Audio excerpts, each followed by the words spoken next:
Lesson 14 natural disaster. Natural disaster मतलब हो गया प्राकृतिक आपदा, ठीक है। तो इस चैप्टर में हम देख रहे थे अर्थक्वेक के बारे में, ठीक है। अर्थक्वेक मतलब होता है भूकंप। तो हम भूकंप के बारे में देख चुके थे कि भूकंप किस तरह से आता है, हमारे पृथ्वी के जो धरातल होता है हमारे पृथ्वी का, उसके अंदर किस किस तरह का मूवमेंट होता है, तो अर्थक्वेक आता है, ठीक है। इसी के साथ साथ हमने ये भी देखा था कि हम अर्थक्वेक में कौन कौन से स्टेप्स को फॉलो करके अपने आप को प्रोटेक्ट कर सकते हैं और अपनी सोसाइटी को भी प्रोटेक्ट कर सकते हैं, ठीक है। तो इसके बाद आज हम देखेंगे वॉल्केनो के बारे में। वॉल्केनो मतलब होता है ज्वालामुखी। आप सभी ये वर्ड जरूर सुने होंगे। तो चलिए आज इसको स्टार्ट करते हैं और इसके बारे में जानते हैं। A volcano is a crack और an opening in the earth's crust through which hot gases and molten rocks come out of the earth। Volcano क्या है? जो हमारा अर्थ क्रस्ट होता है, ठीक है, उसमें कोई क्रैक हो या ओपनिंग हो, ठीक है, जिसमें से गर्म गैसें और मॉल्टेन रॉक्स निकलें, वही क्या है? वॉल्केनो है। द मॉल्टेन रॉक्स और mineral known as magma expelled during such an eruption accumulated in the form of a cone shaped mountain around an opening. जो पहाड़ होता है, पहाड़ का शेप कैसा होता है? कोन की तरह होता है। तो जो पहाड़ शेप होता है उसमें से जो लावा होता है, जो चट्टानें होती हैं, वो एकदम गर्म हो जाती हैं और उसमें से वह गर्म होकर बाहर की तरफ आती हैं। तो ये क्या होती हैं? इन्हीं को मैग्मा कहा जाता है, ठीक है। तो इसी में से जो लावा और जो मैग्मा निकलते हैं, इसी को क्या कहा जाता है? वॉल्केनो कहा जाता है। जब एक वॉल्केनो क्या हो जाता है? फट जाता है, ठीक है। जब ये फटेगा तो इसमें से जो भी चट्टानें होंगी वो बहुत ज़्यादा गर्म होंगी, उसके अंदर बहुत गर्मी पाई जाती है, बहुत हीट होता है, तो उसके अंदर से चट्टानें निकलती हैं, एकदम लावा निकलता है, ठीक है। चट्टानों का जो गोला निकलता है वो बहुत ज़्यादा गर्म होता है, एकदम रेड होता है, इसीलिए उसे मैग्मा कहा जाता है, ठीक है, लावा कहा जाता है। इस तरीके से वो उसमें से निकलता है पहाड़ों में से। Volcanoes are formed when magma escaped out of the earth through crack and erupt in the form of lava, ashes and hot gases, ठीक है। वॉल्केनो कब बनता है? जब मैग्मा क्या हो जाता है? उसमें से निकलने लगता है, ठीक है, अर्थ क्रस्ट में से। जब वॉल्केनो फटता है, जब वॉल्केनो फटता है तो उसमें से लावा निकलता है, धुआं निकलता है, गैसेस निकलती हैं, ठीक है, और मैग्मा भी निकलता है, ठीक है। जब उसमें मैग्मा तैयार हो जाता है तो क्या होता है? जब वो मैग्मा बहुत ज़्यादा तैयार हो जाएगा तो वो उसके बाद से वो वॉल्केनो वो इरप्ट कर जाएगा, फट जाएगा, तो उसमें से लावा निकलेगा, जो धुएँ होते हैं वो निकलेंगे, उसके बाद से फिर जो गैसेस होती हैं वो निकलेंगे, ठीक है। इस तरीके से ये सारी चीज़ें निकलती हैं। The lava flows out and spread over a nearby land. Lava क्या करता है? उसमें से निकलता है और जो वहाँ की नज़दीकी ज़मीन होती है वहाँ जाके बिखर जाता है। When it cools down it form different geographical structure like plain, mountain etcetera. और जब ये ठंडा होता है तो ये धरातल और पहाड़ों का निर्माण करता है। However, it takes long time for lava to cool down। और लावा को ठंडा होने में बहुत समय भी लगता है, ठीक है। Some volcanoes erupt under ocean also।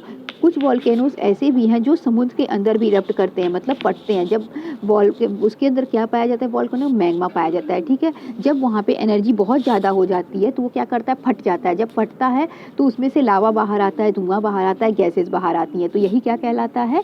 यही कहलाता है वॉल्केनो का फटना, वॉल्केनो इरप्शन कहलाता है, ठीक है। और ये समुद्रों के अंदर भी होता है। Volcanoes can be divided into 3 types based on their nature.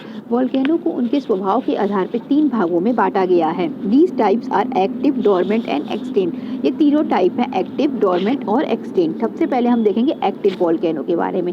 The volcanoes that erupt regularly are known as active volcano. ऐसा वॉल्केनो जो लगातार फटता रहता है, ठीक है, यानी लगातार उसमें से लावा निकलता रहेगा, उसे कहेंगे एक्टिव वॉल्केनो, ठीक है, वो लगातार सक्रिय बना रहेगा। दूसरा दिया है dormant volcano. Dormant volcano are the one that have erupted long go in the past but are quiet and may erupt in the future. Dormant volcanoes वह वॉल्केनो होते हैं जो एक बार फट जाए, ठीक है, एक बार बहुत फट जाने के बाद क्या हो जाए? वो रुक जाए, यानी कि बहुत पहले फट जाए, उसके बाद वो क्या हो जाए? शांत हो जाए, यानी वो जो वॉल्केनो है वह इरप्शन के बाद क्या हो जाए? शांत हो जाए, ठीक है, शांत हो जाए। लेकिन उसके भविष्य में, ठीक है, भविष्य में उसके इरप्शन की संभावना बनी रहे तो उसे क्या कहते हैं? डोरमेंट वॉल्केनो कहते हैं।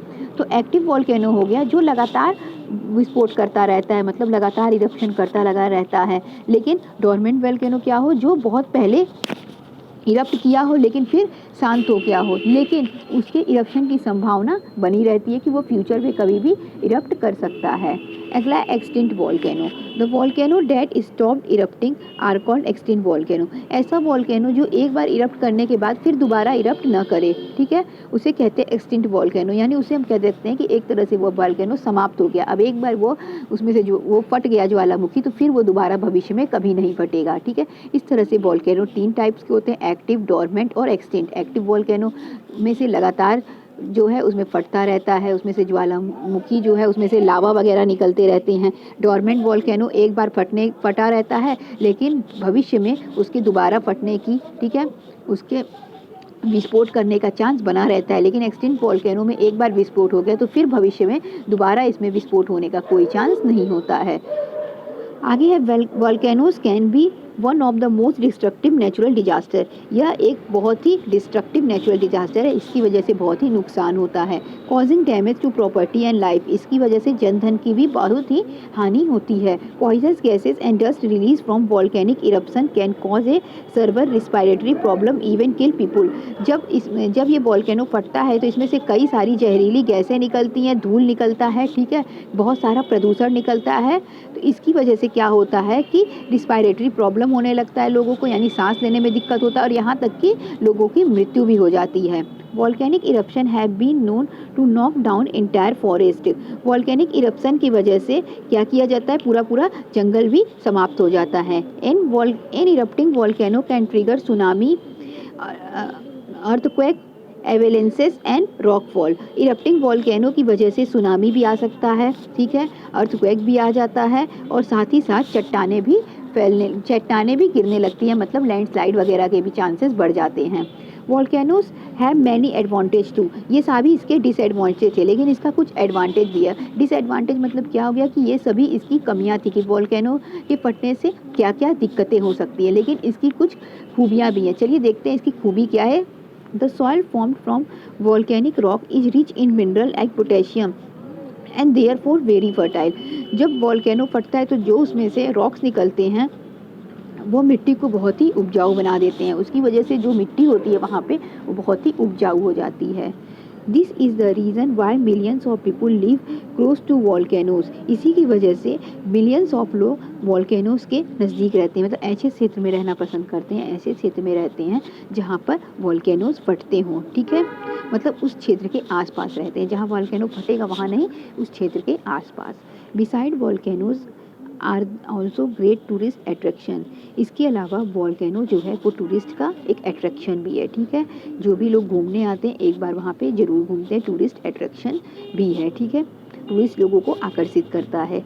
There are more than 1500 active volcano on the earth. हमारी पृथ्वी पे लगभग 1500 एक्टिव वॉल्केनो। एक्टिव वॉल्केनो का मतलब क्या हो गया कि उसमें से लगातार ज्वालामुखी व इरप्ट करता रहेगा, ठीक है।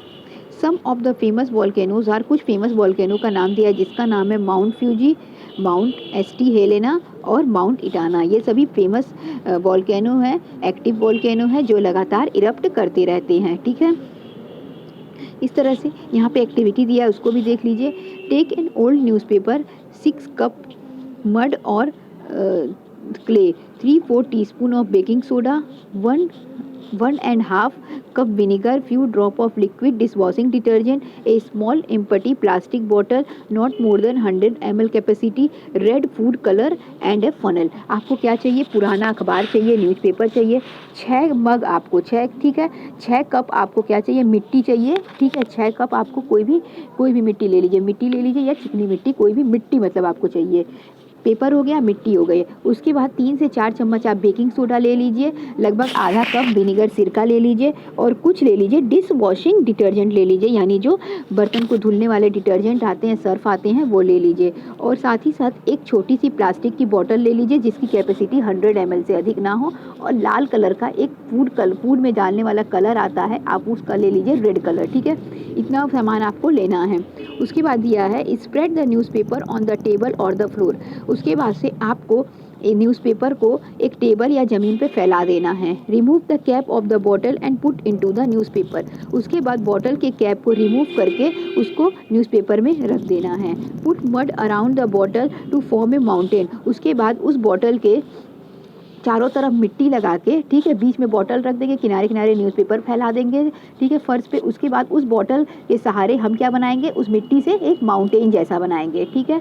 Sprinkle some water on the mud so that sticks together, do not cover bottle mouth of the bottle. इस तरीके से बनाना है कि जो बॉटल का मुंह है, ठीक है, वो ना ढके। हमें बॉटल के चारों ओर मिट्टी से पहाड़ जैसा बना देना और इस तरीके का बनाना है कि जो बॉटल का मुंह है वह ना ढके, ठीक है। बॉटल के मुंह को हमें खुला रखना है। यूजिंग ए funnel put baking soda into bottle. कुप्पी का इस्तेमाल करके हमें उस बॉटल में बेकिंग सोडा डालना है। Then put few drop of liquid dish washing detergent. उसके बाद हमें क्या करना है, जो डिश वॉशिंग डिटर्जेंट होता है, जो वो सर्फ होता है, उसको हमें उसमें डाल देना है, ठीक है। And about half a cup of water in the bottle. यानी हमें बेकिंग सोडा डालना है, डिश वॉशिंग डिटर्जेंट डालना है, सर्फ को डालना है और साथ ही साथ उसमें हमें पानी डाल देना है, लगभग आधा कप, ठीक है। Put few drop of red food colouring into about half cup of vinegar. उसके बाद हमें क्या करना है, कुछ बूंदें वो जो खाना में डालने वाला लाल कलर हम लिए थे, हमें उसको डाल देना है, ठीक है। और उसके बाद हमें उसमें विनेगर डालना है, आधा कप लगभग हम विनेगर डालेंगे। Using the funnel pour the vinegar mixture into the bottle, ठीक है। हमें फनल का इस्तेमाल करते हुए विनेगर के मिक्सचर को उस बॉटल में डालना है, ठीक है। हमें क्या करना है कि जो रेड कलर का फूड कर लेंगे उसको विनेगर में ले लेना है और फनल का इस्तेमाल करते हुए हमको इस बॉटल में डालना है। Then quickly remove you the funnel. और जैसे ही हम इस लिक्विड को, ठीक है, कलर और ये वाला विनेगर वाला लिक्विड जैसे इस बॉटल में डालेंगे, हम अपने फनल को हटा लेंगे। You will notice that erupted volcano. तो उसमें से आपको क्या दिखेगा, जैसे वॉल्केनो इरप्ट करता है, लावा वगैरह उसमें से निकलता है, तो आपको वैसा ही इरप्शन उसको देखने को मिलेगा। The red food colouring is like a lava. तो जो रेड कलर का फूड कलरिंग होगा, ठीक है, वो लावा होगा, which flows out of the volcano, जो वॉल्केनो से बाहर निकलेगा, ठीक है। गाज की तरह जैसे ही उसमें हम विनेगर डालेंगे, उसमें जो क्या हम रखे थे, उसमें हम पानी डाले थे, ठीक है, साथ ही साथ उसमें हम बेकिंग सोडा डाले थे, उसमें हम डिटर्जेंट डाले थे, ठीक है। ये सब सभी चीज़ें हम डाले थे। उसके बाद हम क्या किए थे, विनेगर में फूड कलर मिला के रखे थे। जैसे ही हम वो विनेगर वाली लिक्विड को जैसे ही उस लिक्विड में डालेंगे, वो तुरंत झाग बन के निकलने लगेगा। तो इसी तरीके से लावा भी उस वॉल्केनो से बाहर निकलता है, ठीक है। ये जैसा हमें दिखाई देगा सेम उसी तरह वॉल्केनो के साथ भी होता है। तो इस तरीके से आज हमने पढ़ा वॉल्केनो के बारे में। अब हम पढ़ेंगे सुनामी के बारे में, जिसे हम कवर करेंगे अपनी नेक्स्ट वीडियो में। तो आज के लिए बस इतना ही। Thank you.